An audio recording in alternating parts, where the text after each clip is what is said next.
Hello, and welcome to Fantasy Writing for Barbarians. I'm Jon Negroni. I'm a published fantasy author with over 10 years of experience as a professional writer. And on this podcast, I take a look at writing advice prompts specific to the fantasy genre. Today's prompt was curated by one of my producers, Natalia Emmons, and as usual, I'm going to be reading the prompt for the very first time right now. So my advice is going to be completely off the cuff, and the reason we do it that way is because we really want this to come off as a genuine conversation. Like you're walking right up to me at a coffee shop and striking up a conversation about writing. I'm going to read the prompt, react to it, and then also take a look at some of the other comments from the community so that you can get an alternate perspective or two. At the end of the show, I'm going to turn it over to our other producer, Bridget Surdock, who will provide any necessary fact checks or needs for clarification, that sort of thing. Because let's be honest, I make plenty of mistakes. So all right, here is today's prompt. It is in the Fantasy Writers subreddit on reddit.com. I'll link to it in the show notes, of course. And it's from username Patoka Daffy. I think I'm saying that right. Pato Kadafi, maybe? Pato Kadafi, something like that. And Pato Kadafi said, what is your opinion on switching POVs? POV just means point of view. And when we're talking about point of view, we're talking about in a novel, if you are reading and chapter 1 is from the perspective of one character, maybe chapter 2 is from a different character. So POVs in a novel, think Game of Thrones, you have, Ned Stark is a POV character, Tyrion Lannister is a POV character, that sort of thing. And switching POVs just means changing the characters. There are some books where it's just one POV the entire book. There are other books where it's almost one character and then it switches just one, something like that. So just a little extra context for you all. But okay, what is your opinion on switching POVs? Pato Kadafi asks, I'm thinking about writing my fantasy series as the memoirs of the main character. However, since he dies in the very end, the story isn't complete in his writings. Additionally, I need to have chapters with POVs for different characters throughout the series, and the MC, the main character, doesn't even know some of them. So I was thinking to write the chapters with my MC's POV and present them as his personal diary.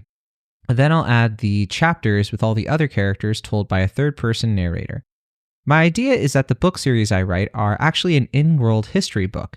The scholars and historians wanted to tell the whole story of all the events in my books, so they gathered everything the MC has written about his journeys and added every other information they could gather from the participants in the events and then compiled it in a single work. They wanted to keep the original feel and first-hand experience from the MC diaries, so they decided not to retell them, but to include them unchanged. So what do you think about that? Do you think it is a good idea to have the chapters with the main character as a first-person POV, and then the rest of the chapters as third-person POV? So, very good question, and this is the kind of question that some people can have very firm opinions about. There are a lot of folks out there who really know their stuff, to be clear, who will tell you that you should always try to avoid switching the type of POV. Now, switching POV characters is totally fine, but a lot of people are very, very anti, going from first person to third person, for example. And I understand the reasoning for that. I think the reasoning for that is because a lot of writers, they won't have the patience for that sort of thing. You're asking a lot of the reader. You're asking the reader to totally shift their mindset of what your novel is, because you always have to think of your novel, especially the first few chapters, as a series of promises that you're making to the reader. The reader is making a deal with you. They're paying money for your book, theoretically, hopefully, or they're getting it at the library or it's a gift, something like that, right? And you're making a promise that they're going to have a satisfying reading experience. And the first few chapters are a certain way. You are putting your reader into a certain type of space. And the same kind of thing applies to movies as well. There's a reason why movies typically don't totally shift the POV character like halfway through. But you will notice that a lot of books and a lot of movies too might switch the POV toward the end of the book. And that can have a lot to do with it. For me, a lot of this is situational. I think there are times where it's okay and it works, but it totally depends on the context of your story and how you do it. It's one of those things where it's a rule not to do this, but if you're going to break that rule, hey, all's fair in writing books. But typically the people who get away with breaking the rules are the ones who totally understand them and are able to pull it off because they know the conventions so well that they're able to subvert them effectively. It's a huge risk. And in this case, it's like a high risk. I don't know how big your reward is for this risk. Because as I'm reading the sort of setup for your fantasy series, it's not that I dislike it necessarily. I think it's a bit complicated and a bit convoluted for me. Maybe because of the way you're describing it, because you're not really trying to ask about, hey, give me feedback on how my novel is structured. And so I'm not going to give you feedback on that, except just to say that it trips me up a little bit in how it relates to the POV and how you want to do that. Like, I think I would have to reread some of what you put here a couple of times. Like, I get the idea. It's a personal diary, and then you are adding other chapters with a third-person narrator. I think that what would be possibly better, and I think you should maybe try this if you can, is to keep it all first person, but when you switch to the other characters, just do it from their perspective. So if anything, I would actually prefer it if you started the novel similar to how Patrick Rothfuss does Name of the Wind, which that is an example of breaking the rule, because if I recall, I believe the beginning of the book is third person. We're following a different character. We're not following the main character. It's third person. And then you have the main character show up in the story a few chapters in or whatever it is. And then it becomes first person because he's telling a story. That makes sense within the context of that book because, well, A, Rothfuss, I think, is a master, and the way that he threads the first person and third person works in that instance, because I think if you're going to do it, you probably do want to start with third person.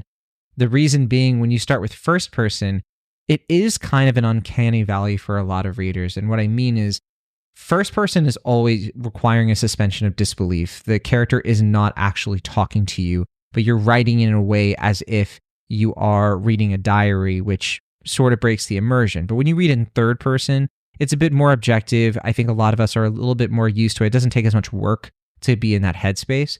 So if you start with third person, then you go to first person, that could be a little bit easier. It could be a little bit easier to switch the POVs because you are starting from a place of maybe the first chapter is about the fact that these diaries exist, and you are sort of like bringing us in. I think it would be harder and more jarring for the reader for partway through the book, all of a sudden it's no longer an in-world history book, and in fact it's instead all of a sudden this other thing. And that's part of the reason why I think I struggle with a little bit of this format, because even like saying that out loud, like that you're writing an in-world history book, really worries me, because I'm not going to lie, I don't want to be mean, but that does sound kind of boring. And I really hope it's not, and I hope I'm not saying that unnecessarily. But that's just sort of, because you use the word in-world history book, that's immediately where my mind goes. They're like, well, I want to read a novel. I don't want to read a history book. And without having actually read your pages, I don't know if you are accomplishing this. And it's a very difficult thing.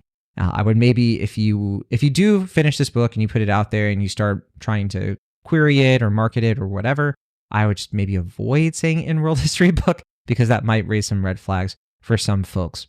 So yeah, in terms of switching POVs, I have a lot of thoughts on switching POVs, not really related to this, and I don't want to get into that necessarily, but my general rule is that switching POVs all of a sudden, some people don't like it, but I think you can get away with it. I've definitely done that sort of thing before in my stories, where I've actually, a few chapters in, I will quickly switch a POV for a very specific reason. I've had people tell me, oh, I wish you wouldn't do that. So, I'm not going to say that it works every time. I think the reason I have done it is because just sometimes as the author, I kind of do want to break the rules. I do kind of want to surprise the reader, and it's not always going to be successful. But yeah, this feels more, to me, this feels bigger than switching POVs. To me, it sounds like you are switching really the format of your novel a lot. And that's the thing that concerns me. It's less about switching characters. It's more about having totally different stylistic chapters. And I think readers are probably going to have issues with that and put your book down and not finish it. In my opinion, that's what I would expect. So, okay, let's take a look at what some other folks had to say in the comments. Acceptable Cow said, or Acceptable Cow 6446, excuse me. Acceptable Cow said, Pierce Brown's Red Rising series begins with one perspective, POV, and holds that for 3 books, then ups to 4 to 5 POVs for the following books. 2 notes on this. Brown's writing style and control of voice and characterization noticeably improves over the first 3 books, and some of the major side characters there become POVs after the first trilogy. We already know the characters a bit, and their POVs are consistent with that and markedly different than the first POV. One of the later POVs is one of the best love-to-hate villains I have ever read. Number 2. Red Rising was the 9th series Brown tried to get published. Sure, it's a bestseller now, but don't overlook the fact he wrote 8 novels before writing one that sold. Not trying to be discouraging, just tossing some realism and perspective out there. So, okay, in terms of the first one, I think this raises an interesting point that that kind of jives with what I'm saying. The way that Pierce Brown did that first book with just one POV, but then changes it later, that's a sign of, well, his readership, his fan base trusts him to do something like that. Because yes, switching the entire format of your book to a bunch of switching POVs, that is something that is hard to get away with. But I think Pierce Brown gets away with it because the Red Rising series is so beloved and popular. It kind of reminds me of Sanderson. Brandon Sanderson did kind of the same thing with the Mistborn series because if I recall, Final Empire doesn't have a lot of POV characters. There's obviously Vin, but he doesn't switch away from Vin that much. Obviously, Kelsier is like one of the other major ones, but it typically is Vin for most of the book, and then it'll switch to Kelsier, and then maybe I think it switches to like Elend toward the end. It's not a lot. But then when you actually get to the second 2 books, there are way more POVs being thrown in there. You have, all kinds of characters from the first book who have POVs for the first time, and that's really cool because I think by the time Sanderson got to those second 2 books, it's kind of what Acceptable Cow's bringing up here is that the readership trusted Sanderson. The readership liked a lot of these characters, like Sazed, for example. People were clamoring for him to have a POV or at least more of a POV. I forget if he had anything in the first book. But yeah, that's something that Sanderson was able to earn trust on. And you'll note that he didn't do it in that one book. He was fairly consistent. And I know I'm kind of saying this, and it's kind of interesting because in my first book, or actually I should say my most recent book is almost completely one character, but then toward the end of the book, I do have a bunch of POVs kind of jumping in, but they're all characters you know. They're all characters you know and that they have a lot of characterization. And then it's built up a way so that you miss the main character and it's part of the story. When the main character comes back, I want the reader to feel it. I want them to feel the joy of the character coming back. And I feel like by the end of the story, I've earned enough trust and goodwill for readers to look at that and be like, all right, I'm still with this. I think, I'm going to trust because I know that this character is going to come back eventually and so on and so on. So yeah. In terms of number 2, I don't know. I don't know if it's necessary to bring up that, yeah, Pierce Brown, it took him a while to become successful. That happens a lot. 8 novels before. I don't know if that's totally correct. I'd have to turn it over to the fact checking. I'll assume that's correct. I do know that Brandon Sanderson wrote something like 13 novels before he published his first fantasy novel, Lantris, I think it was, and then he finished up Wheel of Time. But yeah, I mean, that happens. But also these are authors from a totally different era. We're not talking about a decade, 20 years ago or whatever. We are in a totally new era of publishing, and I don't love it when this is sort of used as a reason for people to be like, oh, that means that I'm not going to be successful until I write 8 books. And I don't think that's what Acceptable Cow is even saying. But I think it can be read that way, unnecessarily or accidentally, because it's just, I think what they're trying to say is they're trying to be encouraging, I think, and saying that, yeah, your first book's probably not going to be it. But we don't really know anything about Pato Gaddafi. That's the original poster, the OP. We don't really know their publishing history or anything. They didn't really get into that if I don't remember seeing that. So I wouldn't make assumptions when you're giving advice like that, because it's maybe coming off as more condescending than I think Acceptable Cow is intending. Pato Gaddafi did respond to this and said, yeah, that makes sense. I was thinking something similar, and maybe I must dedicate my time to writing another story or stories before I start with my main series. That is interesting. I almost sort of would look at it slightly differently and say that you don't have main series. You maybe have an idea for something, and you might listen to this advice and say, yeah, maybe I'll write it later. But I wouldn't look at something as a main series until you really have a reason to do that, or you're really sure that it's, because I struggle even to know what a main series is. I know for some authors, they have their most popular series, but I don't know, if you ask George R. R. Martin, what's your main series? I think he would look at you kind of funny. He'd be like, all right, we both know that A Song of Ice and Fire is my most popular series. but that may not be what's main to him. I guess it's just kind of, there's something about that I don't really love. And I think that a better way to look at this is maybe you have an idea for a series, and it would take a lot of time. It would take a lot of commitment and investment from you, the author, to make it a reality. And that is a healthy way to look at this and say, well, I'm going to maybe write a couple of other things. I just wouldn't say that you should look at it as I get better automatically from writing over and over again or writing different books. It's really more of you are going to get a little bit better, but there are ways to become better at writing books without spending years and years and years plugging away writing incorrectly or writing stories that aren't as good as you want them to be. I think that that's very inefficient. And I think that that's why I was kind of side-eyeing a little bit that whole like, oh, this person, it took them 8 novels to sell one. Well, I don't want people to take away from that like, well, if I just write 8 novels, 10 novels, whatever, chances are that you are not you might not be as passionate about writing novels as Pierce Brown or Patrick Rothfuss or Brandon Sanderson or George R.R. Martin, all prolific fantasy authors who were rejected a lot before they broke out.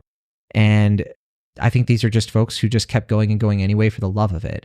And if you have that, that's amazing and that's awesome. If you don't, you should be honest with yourself and say, well, maybe that's not really me. And I need to find a way to work a little bit smarter with my time and my resources so that I have the bandwidth and that the actual mindset to even write that many books. It's a huge commitment of time. All right, username, You Dark Lord, had a comment as well. And they said, I don't think it's a good idea if you are not experienced enough to decide this for yourself based on your existing skills and earned writing experience. Mixing POVs is complicated, and I wouldn't even suggest a duo of close third-person POVs for someone who hasn't written a short story. I don't feel anyone can really advise you on mixing first and third-person POVs with an unknown number of characters over who knows how many words, beyond warning you away out of caution or saying you should go ahead based on experimentation and knowledge that not everything you might write will make the cut. So all I'll say is that I believe it's better to build experience in writing by learning rules and feeling out your voice and style with simple plots and learning to walk before you can run. But for all I know, you've done that and can move on, so do what's right for you. I agree with every word of this. I think You Dark Lord nailed it. I think that a lot of what I was trying to communicate as well, which that walk before you run mentality is so crucial, and agreed that we didn't really get a sense of Peter Gaddafi's existing experience, but it is a good point. I really like the first thing that You Dark Lord said, which is, I don't think it's a good idea if you're not experienced enough to decide this for yourself. If you have to ask a lot of other people in this kind of format, that is a sign that you probably aren't experienced enough, or you probably don't have a good enough understanding of where you're currently at in order to feel confident in this decision. That is a very good point. And I can only echo everything else here. Mixing POVs it's tough, and especially when you are mixing it from first to third, it's very complicated. Most writers are, if they're really good at writing a POV, for the most part, you're lucky if you're really good at one. But trying to be really good at 2 POVs within the same novel is asking a lot of yourself, especially if you're early on in your writing career, which I do want to know more about Peter Gaddafi, and if that is the case, or if they have written a bunch. It seems like that they haven't, based on what I'm seeing here. So yeah, I think that's super, super well said, and I'm definitely glad to see actually over here that Peter Gaddafi did respond to this. I think that is good to see. So Peter Gaddafi said, thank you. Then I would stick to third-person POV throughout the series. But did I get it right? You don't recommend me writing with multiple POVs to cover the main characters? To be honest, I really need 4 POVs in my first book, where one of them is one of the main villains, and another POV is only for several chapters in the beginning. I just need to flesh out these 4 characters, and I can't do it if I only stick to the main character. The plot just won't allow it because they meet only several times. So I get where Peter Gaddafi is coming from here. That really is a logistical issue in terms of it can be very sloppy and inelegant to convey information to the reader without, because I'll put it this way, actually. The nice thing about POVs is that they can improve your pacing when you switch to this. These are the pros. The pros of POVs are the pacing is a little bit better, and you can get more of the world. It's a reason why fantasy tends to have multiple POVs, because then you can set up and create tension of, will these characters meet, right? It's the same kind of thing with A Song of Ice and Fire, where Jon Snow and Daenerys Targaryen over the course of those books one of the hanging tensions in the air is that a lot of people see Jon as ice, they see Dany as as a fire. And the fact that they have not met in the series is kind of amazing when you consider how long it is. And of course, it's still unfinished. And there's a tension in the air of that. Well, will they see each other again? And then there's also the way that all the Stark children are together in the first few chapters, but then they all kind of separate. And part of what makes you want to keep reading is to see whether or not they can reunite again. That's a big, big part of the heart of the story. So POVs are really good about that. It's cool because you don't have to update your plot or mess with your plot in order to give information and setting and exposition that's very necessary to the reader.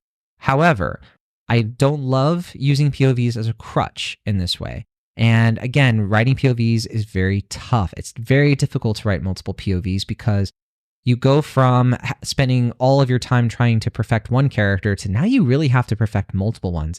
And you have to make sure when you have a POV that it is either a functional POV, and if it's a functional POV, which is just to say we're with them only for a little bit, that, okay, they don't need a whole story arc or anything. They don't need a whole character arc that is as fleshed out as the main characters, but they do need something to kind of justify their existence, and you have to do a really good job to make it stick out so that we're trying to avoid the problem of the reader seeing that the chapter begins with someone they don't care about and then being like, oh, I don't want to read anymore. And then they close the book and then they just forget to open it back up again. That's kind of what we're dealing with here. That's why you have to be so careful with it. That's why I don't switch POVs for my books very early on unless it's really part of the story and they are totally important characters, and that is how it has to be conveyed. So yeah, my advice, based on what Peyo Gaddafi is saying here and the fact that they do seem to be kind of inexperienced, I would say stick with one POV. And if you feel like this is what's right for your story, I would go with that other commenter's advice and say maybe you need to shelve this book for now and build up a little bit more experience, build up a little bit more confidence in your writing style. I would say in your case, short stories would be a wonderful way to do this. Rather than novels, try writing some short stories. I'm a big believer in short stories. I think that they inspire ourselves. They're the ways that we ignite our own passion for writing. And I think that if you can write a fantastic short story, then you are set up to write a fantastic novel, because short stories, I could do a whole other tangent of this, but to me, short stories are not the first chapter of a book. They are the last chapter of a book. That is what a short story should be. It should stand on its own. And I think sometimes people look at short stories as the first chapter of a world or something like that. And then the short story ends and they're like, this should just be a novel. And then they keep going. And it's like, no, that's not the point. That's not what you're supposed to be doing here. Because yeah, you're just going to end up writing at that point a novel, which is fine. But that's not really a short story then, if that's the case. You Dark Lord did respond to this. I do want to read this. I know I'm getting a little bit into this thread here, but I am curious. So you Dark Lord responded, and the question again was, should I do what you're saying? Should I, try to stick to just one main character, and or should sorry, I don't want to butcher what they're asking, but I think that they're just basically asking, are you sure about this? And you Dark Lord says, not for a first book. With minimal fiction writing experience, no, I wouldn't advise having multiple POVs. Each one needs a distinct, if subtly distinct, voice. On top of an inexperienced writer not having their own voice or style, they don't have the skills to differentiate distinct characters. You can practice voice many ways, of course, but doing it with a minimum of 4 POVs is, strictly in my opinion, worse than practicing with 1, or at most 2. Diluting your attention over 4 characters, if you're not practiced with multiple POVs, already means you'll be learning as you go, which is fine and normal, but we'll be resetting voice more often and learning how to do more at once, introduce multiple POVs, tie their chapters together, provide character development for all of them that ties into a singular plot somehow. That could stretch you extra thin. Breaking down learning into more manageable pieces is what I advise, with all the caveats that different people learn in different ways, at different paces, etc. 4 POVs increases the complexity a lot. And if you haven't written a novel before, it's harder for you to even know that you need all of them or can fit them into a reasonable word count. I'm not saying don't write a 4 POV novel as a beginner. I'm saying you will reduce the mental learning load if you write a simpler novel, where you aren't compounding the learning of basic and intermediate skills with the development of advanced skills simultaneously. Obviously, you need to do what you need to do, and my first novel was no more publishable than most for all that it was a single POV. It's just a decision. Yeah, it's just a decision. I'm so sorry. that must be made with eyes open, and I hope my experience gives you a little insight to help you do what's right for you. It's almost like I feel like I wrote this. Like, this is fantastic. This is just so well said and well argued. I love the way that they're distilling this down. They're saying, I'm not saying don't write a 4 POV novel as a beginner. I'm saying you will reduce the mental learning load if you write a simpler novel. And that is just so well said. Starting with a simple novel does give you that. And look, this person might respond and say, yeah, you know what? Maybe that is what I want to do. I do want to reduce that mental load for my first novel. Maybe they won't listen. Maybe they'll be like, well, I still want to write this series. And I'm glad that you, Dark Lord, is saying that, hey, that's up to you. That is your choice. And it's just one of those things where it'll be unfortunate, right? If, they come back and they end up writing this first novel and it doesn't work. And I hope that it's not the case where they feel like they wasted their time. But I think this advice is given in really good faith, and hopefully they take it to heart. They did keep commenting, but I'll leave it there. I think that they kind of came to an understanding by the end of this, but yeah. Maybe I'll read one more comment and then we'll call it there.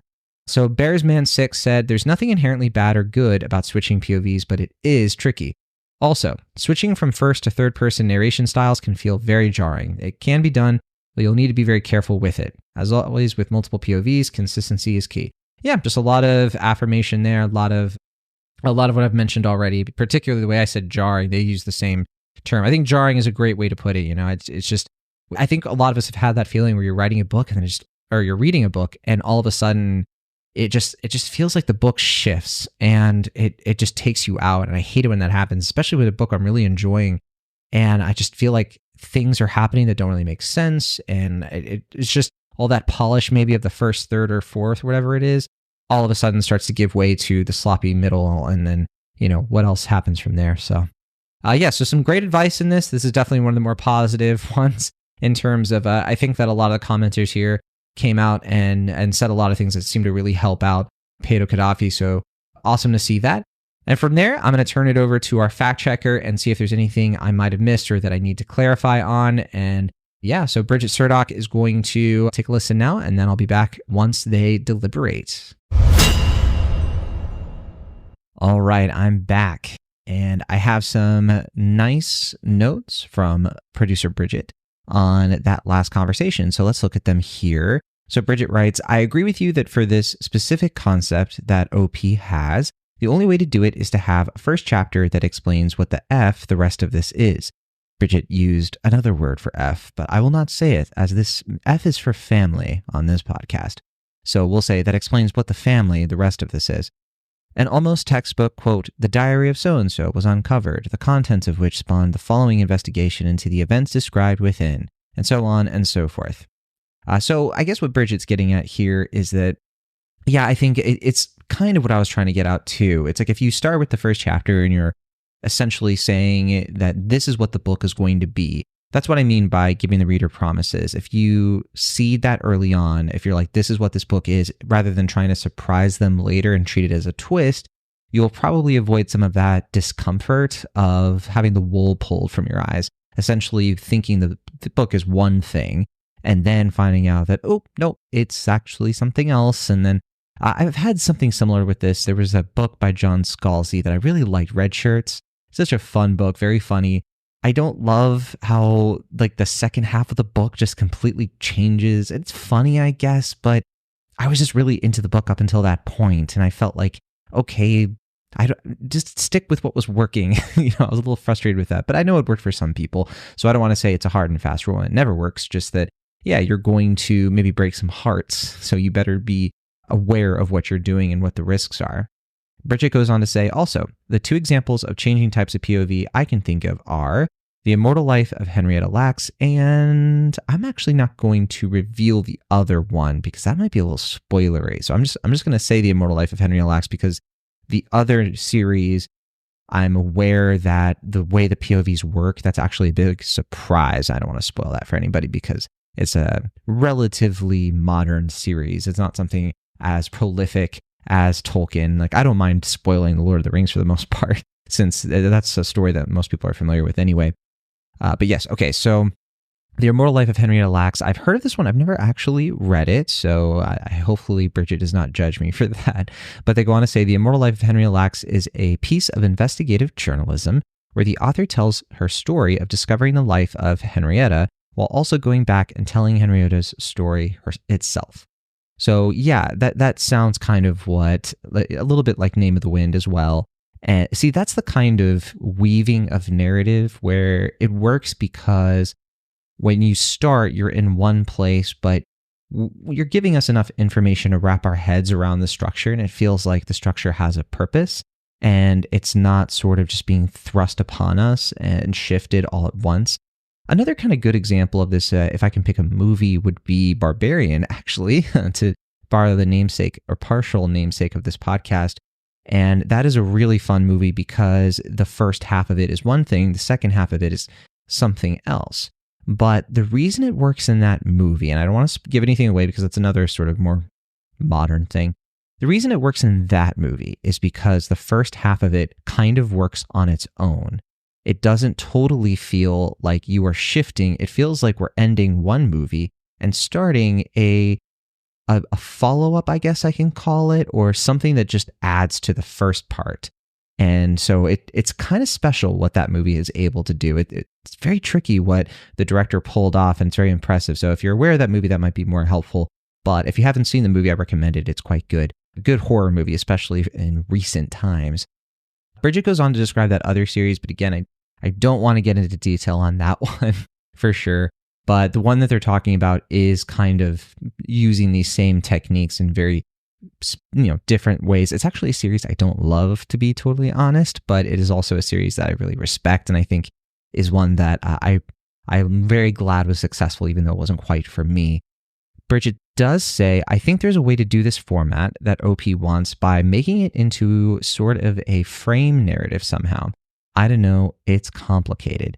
Yeah, the fact that it's so complicated, again, that's why I keep falling back to maybe this isn't the novel you start with. If it's this complicated just at the onset, that's just a sign, I think, that you don't really have something that's totally big story-wise. You just sort of have a concept, and you're trying really hard to squeeze a story and a POV strategy into a framework that has a lot of, I think, inherent flaws. And I think you're biting off a bit more than you can chew, quite honestly. Bridget also did a very helpful fact check for us, just a very minor fact check. Mentioned before that one of the commenters mentioned Pierce Brown writing 8 novels before publishing Red Rising. It turns out, according to Bridget, that Pierce Brown, in fact, wrote 6 novels. So 2 fewer, but that's not a big issue there. I think 6, 8, pretty close. But and then Bridget quoted publishersweekly.com as the source on that quote. Brown wrote 6 novels and faced rejection from over 120 agents before selling Red Rising. That's a quote from Wikipedia, excuse me. And yeah, I actually did not know that Pierce Brown was rejected by 120 agents. That's kind of wild, but that's not all that uncommon, quite honestly, because the type of book, if you are familiar with Red Rising, that is a tough book to sell. I'm pretty sure one of the reasons it was so difficult for Brown to have the book eventually go on to sell, I'm assuming, to an agent, is because it's a very long book and it's a very experimental book. So I'm very sure that some agents probably thought it was, good writing. Obviously, it's a good book, but I think a lot of them were like, I don't know if I can sell this. And so when you're in a situation like that, every once in a while, one of these books sneaks through because an agent does see that potential, and it's there's a word for it, right? It's like a self-fulfilling prophecy, I think, where essentially the reason these books don't succeed is because people aren't taking the risk, but then people aren't taking the risk because sometimes they do take the risk and it doesn't work out, but a lot of the time it's just, it's a throw of the dice. You never know what's going to break out and succeed, even though it defies the rules and does a lot of things that are considered taboo in the industry that are a bit more controversial. Not to say that Red Rising is all that controversial, but yeah. I think Bridget kind of agrees with me. They're not sure why the commenter felt the need to bring that up. Yeah, it just felt a little strange, to kind of be like, oh yeah, don't worry, 8 books and then you'll sell one. It's like, well, maybe. You never know. Maybe they just need to write 1 or 2 books and then they will get to that one. It was a little bit presumptuous. Bridget said the second commenter had much better advice. Yeah, I couldn't agree more with that. Oh my God, the whole seeing the next chapter is narrated by your least favorite character thing made it almost impossible for me to finish Priory of the Orange Tree. Yeah, Pride of the Orange Tree. I want to say Bridget has told me that they're a bigger fan of that book than I am. I vaguely remember us having a little bit of a spat in terms of me just not being into it. But sorry, Bridget, if I'm confusing you with somebody else who's going to bat for that book, because yeah, as Bridget says here, it's just such a long book and I could not get through it. Short story is the last chapter of a book. That is such a succinct way to explain that. Well done. Yeah, I honestly forget who told me that. I did get that from somebody. That's not a Jon Negroni original.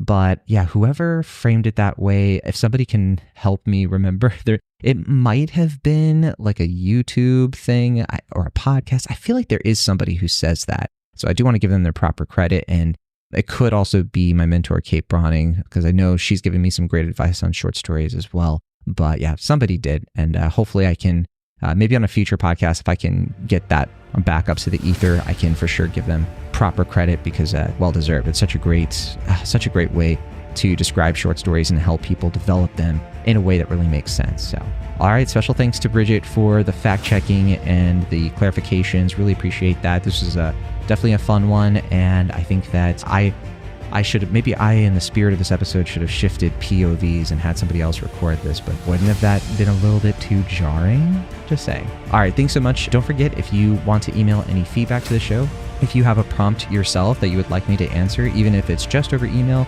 or could be here for the show, depending on how things shake out, our email is in the show notes. It's fantasywritingforbarbarians@gmail.com. Very easy.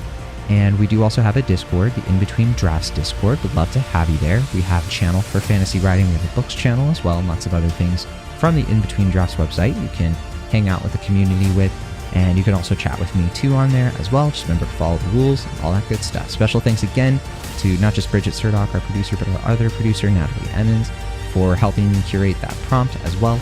And I'll see you again soon, hopefully. And yeah, be sure to keep on writing if that's what you feel like doing.